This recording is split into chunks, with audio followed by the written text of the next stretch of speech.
दोस्तों, आदाब, सलाम, नमस्कार। आज के एपिसोड में हम बात करेंगे पूर्वी चंपारण लोकसभा क्षेत्र के बारे में।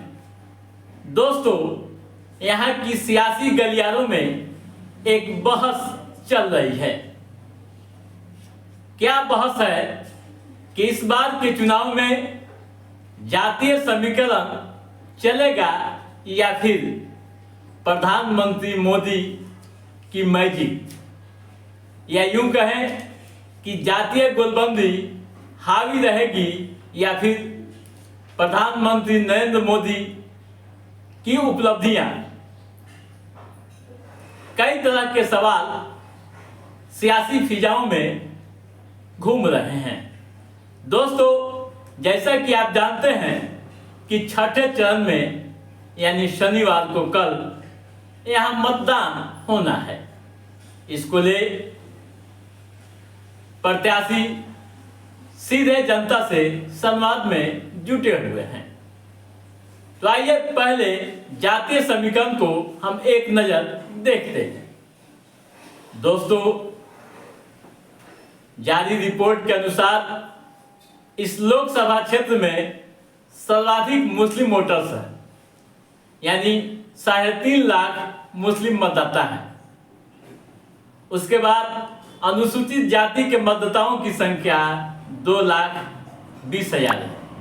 वहीं सामान्य जाति की बात करें, जिसमें राजपूत, भूमियार, ब्राह्मण व कास्ट आते हैं, उनकी संख्या 2,60,000 है।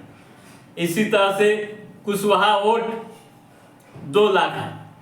वरिष्ठ मतदाताओं की संख्या 2,50,000, मल्लाह 1,75,000 और जादव की बात करें, जिस पर माई समीकरण चलता है, 1,80,000 और अन्य में 1,50,000 है। यही यहाँ का जातीय समीकरण है। जैसा कि आप जानते हैं कि इस बार के चुनाव में पूर्व केंद्रीय मंत्री राधा मोहन सिंह को भाजपा ने फिर से भरोसा जताते हुए मैदान में उतारा है। तो दूसरी तरफ इंडिया गठबंधन की ओर से यह सीट वीआईपी पार्टी के खाते में गई है। वीआईपी पार्टी ने डॉक्टर राजेश कुशवाहा को टिकट दिया है।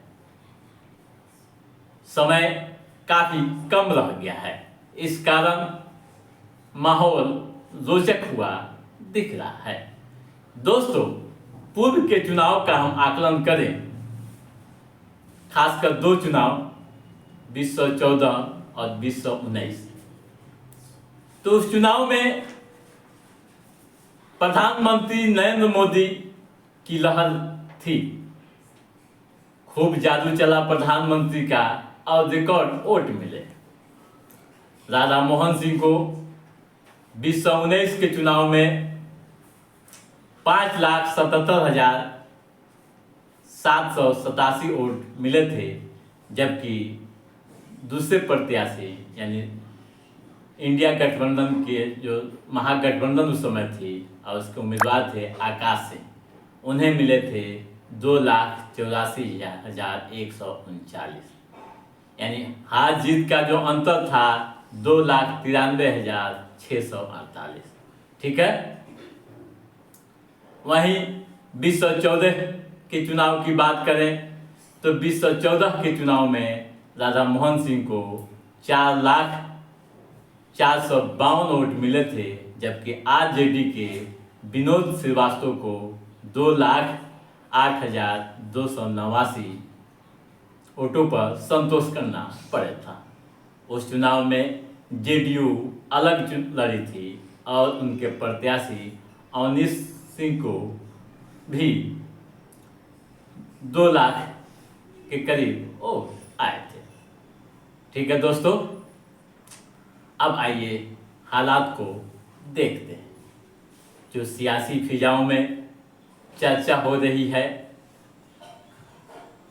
उसको ले कई तरह के सवाल खड़े हो रहे हैं। अगर जातीय समीकरण के आधार पर वोटिंग होती है तो क्या होगा और प्रधानमंत्री की उपलब्धियों या राधा मोहन सिंह के विकासात्मक कार्यों को ध्यान में रखते हुए वोटिंग होती है तो क्या नतीजा आएगा। दोस्तों, जातीय समीकरण की हम बात करें तो कुशवाहा वोट निर्णायक है। वही कुशवाहा वोट जो बीजेपी के लिए हमेशा वोटिंग करते रहे हैं, लेकिन उन पर इस बार सबों की निगाहें हैं। अगर कुशवाहा वोट एनडीए की तरफ जाते हैं यानी बीजेपी की ओर जाते हैं तो फिर राधा मोहन सिंह को कोई नहीं रोक सकता है। वहीं दूसरी तरफ अगर कुशवाहा वोट बीजेपी से दूर होते हैं तो क्या होगा, आप सहज अनुमान लगा सकते हैं। इसके अलावा दोस्तों, सहनी वोटर्स भी यहाँ 2.25 लाख है, उन पर भी निगाहें हैं। पूर्व के चुनाव में भी सहनी वोटर्स एनडीए के थे यानी बीजेपी के रहे हैं और बीजेपी के लिए मतदान करते रहे हैं, लेकिन इस बार मल्लाहों की खुद पार्टी यहाँ चुनाव लड़ रही है यानी वीआईपी पार्टी, तो इनके भी कटने की चर्चा हो रही है। अगर मल्लाह वोटर्स वीआईपी की तरफ जाता है तो फिर और क्या होगा, आप इसे भी सहज अंदाजा लगा सकते हैं। बावजूद इसके पूर्वी चंपारण लोकसभा क्षेत्र का अपना एक अलग इतिहास रहा है। यहाँ की जनता ने विकासात्मक कार्यों के आधार पर ही सबों को नेतृत्व करने का मौका दिया है, लेकिन इस बार क्या होगा यह देखने वाला होगा।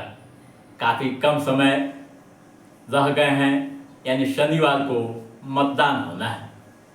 क्या होगा, पूरे देश की निगाहें इस सीट पर टिकी हुई है। तो दोस्तों, आज के इस एपिसोड में बस इतना ही। हमारा ये एपिसोड कैसा लगा आप लाइक और कमेंट करके हमें ज़रूर बताइएगा।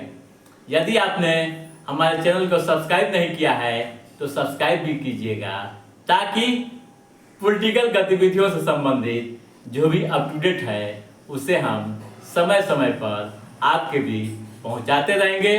तब तक आप अपने दोस्त को दीजिए इजाज़त।